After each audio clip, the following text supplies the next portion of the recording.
सभ्य समाज में गाली गलौज का इस्तेमाल करना कतई उचित नहीं। कौन दिए? हम दिए। दिया कौन? तकलीफ मुझे इस बात की भी है कि उस मंच पे मेरा छोटा भाई तेजस्वी मौजूद थे। तो पब्लिक में मंच पे थोड़ी कोई दे रहा है, पब्लिक में कोई दे रहा है। मैं अगर तेजस्वी जी की जगह होता और कोई उनके परिवार को ऐसे गाली देता, मैं मुंह तोड़। अगर ऐसी बात मेरे सामने मेरे कान तक आई होती तो ये सब कोई टॉलरेट करता है? माँ सिर्फ वो मेरी ही नहीं, उनकी भी है। चुनाव के दौरान कौन बेवकूफ होगा जो ऐसी बातें करेगा?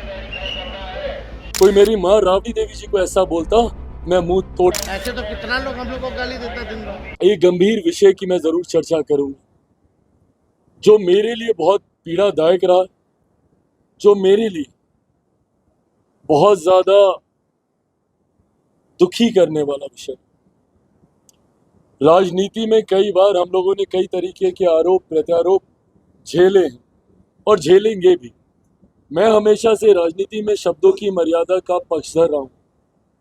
मेरे लिए मैं मानता हूं कि कड़े से कड़ा विरोध भी मर्यादित शब्दों में रहकर किया जा सकता।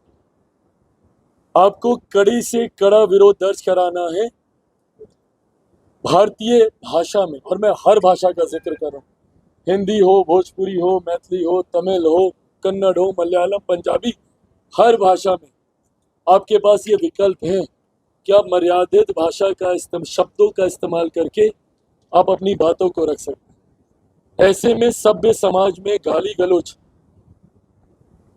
की कहीं पर भी कोई गुंजाइश नहीं। सभ्य समाज में गाली गलौज का इस्तेमाल करना कतई उचित नहीं, और वो भी ऐसे लोगों के लिए जो कि सार्वजनिक जीवन में भी नहीं, जो कि राजनीतिक जीवन में नहीं। एक बार के लिए अगर मुझे कोई गाली दे रहा है ना, मानूंगा। मैं हूं राजनीतिक जीवन में, और भाई बिहारी ही है जो दे भी रहा, मेरे सर आंखों पर, मुझे कोई दिक्कत नहीं। पर हाँ, कोई मेरे परिवार को गाली दे, ये मुझे नहीं लगता कि कोई भी पारिवारिक व्यक्ति इस बात को बर्दाश्त करे। हम सब परिवार से आते हैं, हमारे घर में सबकी माएं, सबकी बहनें हैं, अपनी मुंह बोली जो भी। हम सब कहीं ना कहीं महिलाओं के आसपास पले बढ़े हैं, और मैं मानता हूं और हर मन से मैं कहता हूं, महिलाएं आधी आबादी हैं, सृष्टि की जननी है महिला। महिलाएं ना हो तो ये सृष्टि रुक जाएगी, थम जाएगी। पर कुछ राजनीतिक दलों की आदत बन गई है महिलाओं को अपमानित कर। 90 का वो दशक भी हम लोगों ने देखा, और अब मैं नाम लेके बोल रहा हूं, मैं राष्ट्रीय जनता दल की बात कर रहा हूं। इन लोगों की आदत बन गई महिलाओं को अपमानित करना, माँ बहन बेटियों को अपमानित करना। और यही कारण रहा कि 90 के दशक में जो पलायन हुआ, लोगों ने अपने इज्जत, अपने स्वाभिमान को बचाने लोगों को बिहार छोड़कर जाना पड़ा, और आज भी वही शैली देखने को मिलती।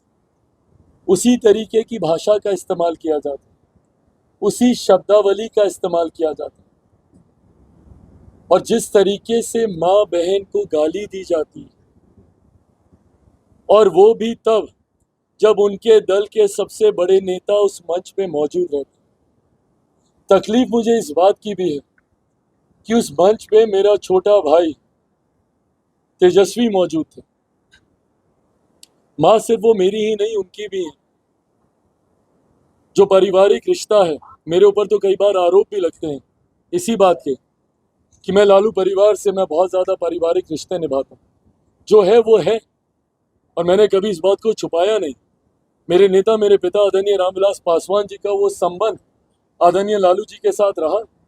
दोनों समकक्ष रहे हैं, साथी रहे, सहयोगी रहे। बचपन में हम तेजस्वी साथ खेले, वो रिश्ता रहा है हम दोनों के परिवार के बीच। राजनीतिक मतभेद एक तरफ, और इस चीज को उन्होंने भी खूबसूरती से निभाया है, मैंने भी निभाया। राजनीतिक मतभेदों को एक तरफ रखा है, पर भले मेरी भतीजी का जन्म हो या उनके यहाँ इफ्तार की पार्टी हो, मैं हर उस आयोजन में मैं जाता रहा, अलग गठबंधन में होने के बावजूद भी, क्योंकि मेरे पिता ने ही मुझे इन व्यक्तिगत संबंधों को निभाना सिखाया। पर ऐसे में जब उन्हीं के सामने मेरे परिवार के लोगों को गाली दी जाती है, मैं अगर उनकी जगह होता, मैं अगर तेजस्वी जी की जगह होता और कोई उनके परिवार को ऐसे गाली देता, मैं मुंह तोड़ जवाब देता, उसी वक्त देता। राजनीति एक तरफ है, मेरे लिए आदरणीय राबड़ी देवी जी भी मेरी ही मां है और मैं कतई फर्क नहीं करूंगा उनमें और अपनी मां में। मेरे लिए उनका सम्मान उतना ही है जितना मेरी अपनी मां का है। मेरे लिए मीसा दी हो या मेरी तमाम और बहनें उनके परिवार की, उनके लिए वही सम्मान है जो मेरा मेरी अपनी बहनों के लिए। राजनीतिक लड़ाई मैं राजनीतिक मंच पे लड़ूंगा और डट कर लड़ूंगा, पर अगर मेरे सामने कोई मेरी मां राबड़ी देवी जी को ऐसा बोलता, मैं मुंह तोड़ जवाब देता हूं। पर उसके बावजूद वो वहां पर खड़े रहे, सुनते रहे, एक शब्द उन्होंने बोलना जरूरी नहीं समझा। तो ये याद दिलाता है उसी दौर की, जिस दौर की याद लोगों को ना आए। मेरे छोटे भाई ने अपने पिता की तस्वीर हटा दी थी 2020 के चुनाव में। लोगों को जंगल राज की याद ना आए, उन्होंने तमाम बैनर पोस्टर होर्डिंग से अपने ही पिता की तस्वीर हटा दी थी। कौन दिया? हम दिए? दिया कौन? अब तो वो वीडियो देखे हैं, कोई हमको भेजा था, तो पब्लिक में, मंच पे थोड़ी कोई दे रहा है, पब्लिक में कोई दे रहा है, कोई भी बना के दे सकता है। ऐसे तो मेरे बारे में भी लोग देते होंगे, तो इस पे बात का बतंगड़ क्यों बनाना? अगर ऐसी बात मेरे सामने मेरे कान तक आई होती तो ये सब कोई टॉलरेट करता है जी? और चुनाव के दौरान कौन बेवकूफ़ होगा जो ऐसी बातें करेगा? तो ये सब पब्लिक नीचे है, पब्लिक में कौन है क्या है वो अपना वीडियो बना रहा है, तो पब्लिक पे से ना आया। वीडियो देखें आप लोग, आप लोगों को क्या लग रहा है हम भाषण दे रहे हैं? हजारों लोग हैं, हजारों में से कोई नीचे एक वीडियो बना करके नीचे से डाल रहा है, ये नहीं कि मंच से डाल रहा है, तो इसमें क्या मतलब है वो? फिर इसमें क्या लगेगा? ऐसे तो कितना लोग हम लोग को गाली देता दिन भर।